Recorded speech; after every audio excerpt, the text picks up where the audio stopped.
일본은 지금 중국의 센카쿠 열도와 러시아의 북방 영토 도발에 찍소리도 못하고 있습니다. 되는 일이 하나도 없는 상황에 치욕적인 도발을 당하는 와중에 트럼프의 80억 달러 요구까지 폭로가 되었습니다. 중국과 러시아에는 찍소리도 못하면서 뜬금없이 한국을 공격하고 있다고 합니다.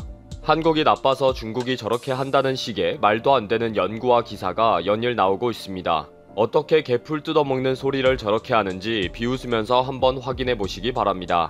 일본 국민들의 영토에 대한 관심은 정말 대단합니다. 아베도 영토 수호에 대한 공약을 최우선으로 내세울 정도니까요. 특히 중국이 침 흘리고 있는 센카쿠 열도를 지키는 것과 러시아가 시료 지배하고 있는 북방 4개 섬을 돌려받는 일에는 아베 정권의 운명이 걸려있을 정도입니다. 그런데 최근 러시아와 중국에게 속수무책으로 계속 당하고 있습니다. 러시아는 북방 영토 4개 섬 주변을 포함하는 해역을 지정해서 6월 18일부터 3개월간 지질조사를 하기로 했습니다. 러시아가 오호츠크해의 광대한 해역에서 지질조사 작업에 들어가면서 일본 외무성은 발칵 뒤집어졌습니다. 러시아가 지정한 해역에는 일본의 배타적 경제수역에 속하고 일본 영토 북방 4개 섬도 포함되기 때문에 받아들일 수가 없다 라고 항의를 했습니다. 일본은 자신의 배타적 경제수역까지 포함해 해양 조사를 하겠다는 것은 치욕적이고 도발이라고 받아들이고 있습니다. 그러나 러시아는 일본의 항의에도 눈 하나 깜짝하지 않고 있으며 북방 4개 섬의 시료 지배도 강화하고 있고 주변에서 군비 증강은 물론이고 군사 연습도 잇따라 실시하고 있습니다. 일본 입장에서는 그냥 열받는 것 이외에는 할 수 있는 것이 하나도 없는 상황입니다. 도리어 러시아는 자국의 영토 내에서 조사를 실시하는 주권을 가지고 있다 라고 따끔하게 한마디하고는 그냥 무시하고 있을 정도입니다. 이런 치욕의 일본 네티즌들은 엄중 항의만 하지 말고 자위대를 파견해라. 일본의 영토는 빼앗기면 안 된다. 헌법을 개정해야 한다. 제대로 공격을 해야 한다. 중국은 야금야금 침범하지만 러시아는 당당하게 흑발로 들어오고 있다. 러시아는 세계 최강 최난관의 협상 상대이다. 푸틴이 미쳤다. 이래서는 앞으로 75년이 더 지나도 한 섬이라도 반환받지 못할 것이다. 라는 등 흥분 그 자체들입니다. 그리고 중국도 최근에는 센카쿠 열도의 군사력을 시위하고 일본 어선을 추적하는 등의 군사적 도발까지 계속하고 있습니다. 센카쿠 열도에서의 군사적 긴장은 미국과 대만, 일본의 첨예한 반발에도 불구하고 중국은 수시로 군대를 동원하면서 일상적으로 앞마당 드나들듯이 통행하고 있습니다. 그러던 와중에 중국이 센카쿠 열도 주변 해역을 포함한 동중국해의 해저 지형 50개소에 이름을 붙였습니다. 일본은 또 한 방을 먹은 거죠. 외무성은 센카쿠 열도는 명백한 일본 영토이다. 해저 지형에 이름을 붙인다고 법적인 진실에 영향을 받는 것은 아니다 라고 항의 성명을 발표했습니다. 물론 일본이 더 이상 할 수 있는 일은 없습니다. 중국을 쳐다보고 있을 뿐이죠. 가뜩이나 중국이 센카쿠 열도뿐 아니라 오키나와까지 강탈하려고 한다는 여론이 있어서 민감한 때인데 이런 일이 벌어진 것입니다. 중국은 포츠담 선언을 언급하면서 전후 일본은 류쿠 제도는 포함되어 있지도 않고 갸오위다오도 논해였다 라면서 오키나와도 일본의 영토가 아니라고 주장하기도 했습니다. 그런데 러시아와 중국과의 영토 분쟁을 연구하고 고민하는 학계와 언론에서 갑자기 한국이 원인이라는 식의 논리가 나왔다고 합니다. 러시아와 중국에 이렇게 말 한마디를 못하면서 일본은 뜬금없이 한국의 못된 짓을 중국이 연구해서 따라하고 있다 라는 식으로 엉뚱한 화풀이를 하고 있는 것입니다. 최근 중국이 센카쿠 열도를 침범하면서 서서히 외교적으로 중국의 영토로 만드는 것이 한국이 다케시마를 빼앗아 갈 때의 수법을 그대로 따라하고 있다는 식으로 말을 하는 것입니다. 중국의 센카쿠 탈취 작전의 본보기는 한국의 이승만이다 라는 특집 기사를 보면 중국이 한국이 일본 고유의 영토인 다케시마를 불법으로 훔친 배경과 방법 등을 연구하면서 그대로 해양 전략과 정책에 응용하고 있다 라고 주장하고 있습니다. 한국의 이승만 대통령이 1952년 1월 해양 주권 선언을 하면서 이승만 라인을 국제법에 위반되게 일방적으로 설정했는데 그것을 중국이 따라하고 있다는 것입니다. 그리고 1954년 6월 한국이 연안 경비대를 독도에 파견해서 불법 점거하면서 눈뜨고 빼앗겼다는 식의 주장을 하는 것입니다. 이런 내용들이 일본 내 학자들의 연구에서 계속 언급되면서 센카쿠 열도는 정신 차리고 지켜야 한다 라는 결론을 내리는 것입니다. 영토 분쟁에 대한 연구가 말도 안 되는 논리를 만들기 위해 비싼 돈을 들였는지 어이가 없습니다. 겨우 한국이 나빠서 착한 중국이 따라하고 있다는 식의 논리라니 말입니다. 일본은 이렇게 제정신이 아닙니다. 중국의 시진핑 방일도 물 건너갔고 아베의 러시아 방문도 없던 일이 되어버렸습니다. 그러면서 말 한마디 못하고 중국과 러시아에 모욕을 당하고 있습니다. 일본 국민들은 아베는 뭐하고 있느냐 라고 쳐다보지만 아베는 말 한마디 못하고 있는 상황이고요. 이런 상황에 최근에는 볼턴 전 미 대통령 보좌관의 회고로 그것이 일어난 방이 미국 아마존 베스트셀러 순위에서 폭발적인 1위가 되면서 일본도 타격을 입고 있습니다. 트럼프가 일본에 이미 주일미군 주둔 비용으로 80억 달러, 약 9조 6천억 원을 요구했다는 사실이 폭로가 된 것입니다.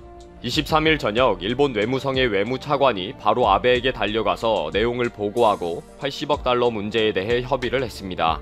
2019년 아베와 트럼프와의 회담이 5번 있었는데 도대체 언제 그런 요구를 받았는지에 대한 여론 의심이 있었기 때문입니다. 아베 정부는 볼턴의 상상력이다, 그런 요구를 받은 적이 없다 라고 부랴부랴 발표를 했습니다. 정말 되는 일 하나 없는 일본입니다. 제일 만만한 것이 혐한 분위기로 일본 국민들을 충동질하는 거죠. 그러나 일본 경제도 어려워진 상황이니 뭐라도 할 여유가 없는 상황입니다. 최첨단 기술력에서는 완전 폭망한 일본 경제이고 외교적으로도 개무시 당하는 꼴이 되어버렸습니다. 한국 탓하지 말고 앞가름이나 잘했으면 좋겠네요. 한국인들은 잘 모르고 있지만 현재 전 세계가 하는 행동이 논란이 되고 있는 상황이 연출되고 있습니다. 이런 적은 처음이기 때문에 들려오는 소식들은 한국 입장에서 당황스럽기도 한 것입니다. 바로 세계 각국이 한국의 일거수일투족을 지켜보고 있다는 것인데 국가마다 반응도 제각각인 것으로 나옵니다. 왜 그러한 현상이 생기고 있는지 이유가 궁금한데요. 우선 국제신용평가사 S&P는 한국의 신용등급을 기존 AA로 유지하는 것으로 발표했습니다. 앞으로 경제가 어떻게 될지 예측은 불가능합니다만 현재 상황에서 한국의 경제 및 신용도는 건재하다는 판단을 한 겁니다. 게다가 올해 마이너스 1.5%의 경제 성장률을 기록한 다음 올해 위축된 한국 경제가 내년에는 5%로 튀어오른다 전망했습니다. 그런데 이와 같은 한국의 경제 전망은 세계 각국에도 일종의 희망이 되고 있는 것으로도 보여지고 있습니다. 프랑스 재무부와 상원의원, 상공의회소 등은 한국 정부와의 화상회의를 통해서 한국의 경제 분야의 선방한 모습에 대해 우리도 참고하고 싶다고 밝혀왔습니다. 프랑스는 마이너스 6% 정도의 GDP 감소를 예상하고 있으며 보건 당국뿐만 아니라 경제 분야에서도 한국을 모범 사례로 보고 도움을 요청했습니다. 세계 주요 선진국들이 보건 사태뿐만 아니라 한국의 움직임 하나하나를 주시하고 있는 상황인데 이러한 S&P의 한국 신용등급 발표가 여전히 AA인 것을 확인하고 자국들도 경제 회복의 단서를 찾을 수 있다는 것입니다. 독일에서도 한국과 우리는 같은 민주주의다. 그들은 중국이 아니고 우리도 그들처럼 할 수 있다고 밝혔습니다. 최근 한국에서 꾸준한 소식을 영국에 전하고 있는 로라 비커 영국 특파원은 드디어 한국이 하루 10명 이하로 떨어졌다며 트위터에서 크게 놀라는 모습을 표현했습니다. 세계 각국은 현재 한국에 매일매일 보고되는 숫자들이 결국 자신들도 그렇게 될 수 있다는 희망을 주는 것입니다. 반대로 한국이 무너지게 되면 전 세계에서도 희망이 꺾이며 이 사태가 극복하기 쉽지 않다는 것을 느끼게 될 것이므로 나름 한국의 무거운 책임감이 느껴지는 국면이기도 합니다. 따라서 일각에서는 한국인들이 끝까지 사회적 거리두기를 다소 불편하더라도 실천하는 게 중요하다고 강조합니다. 바로 그것이 전 세계에 동시에 희망을 주는 일인 것입니다. 이러한 한국에 대한 관심은 정반대로 나타나기도 했는데요.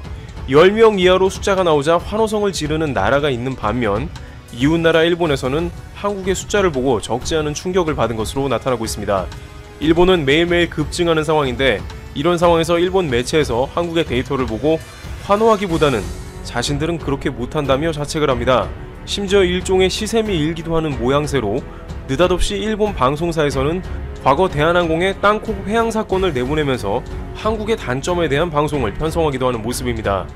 굳이 과거의 대한항공 땅콩 회항 사건을 왜 지금 일본에서 내보내는가에 대해서는 한국은 전 세계에서 가장 잘하고 있다는 소식에 대해 일본에서는 그다지 달가워하지 않는다는 현지 교포들의 언급이 있었는데 그와 같은 맥락으로 판단되는 부분입니다. 어쨌든 일본에서도 한국의 매일매일이 초유의 관심사로 떠올랐다는 데에는 이견이 없어 보입니다. 한편 뒤늦게 상황이 안 좋아진 인도에서는 다른 나라가 한국에 시행하는 방식의 업그레이드 버전으로 자국에서 한국 업체가 진단키트를 직접 생산하기로 합의를 본 상황입니다. 중국산 키트를 사용하던 인도 당국은 그 정확도가 5%대로 매우 부정확한 것을 깨닫고 인구가 많은 인도 특성상 30분 내로 결과를 알아야 하기 때문에 한국의 특정 제조업체를 인도에서 법인 설립 후 직접 생산하는 방식으로 돌린 것으로 전해집니다.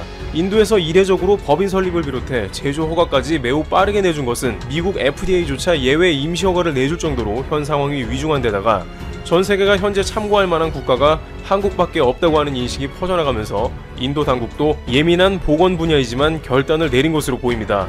이와 같이 한국의 움직임은 매일매일 전 세계가 그 일거수일투족을 지켜보고 있는 상황이 나타나고 있습니다. 미국 CDC는 이번 겨울에 훨씬 더 강력한 사태가 나타날 수 있다고 공식 발표한 상황입니다. 따라서 한국 당국이 임무를 끝까지 잘 완수하는 것이 하나의 중요한 미션이 된 셈입니다. 전 세계가 눈 뜨자마자 매일매일 가장 먼저 보는 데이터라는 한국, 끝까지 이번 사태를 잘 이겨낼지 귀추가 주목됩니다. 트리블티브 여기서 마치겠습니다.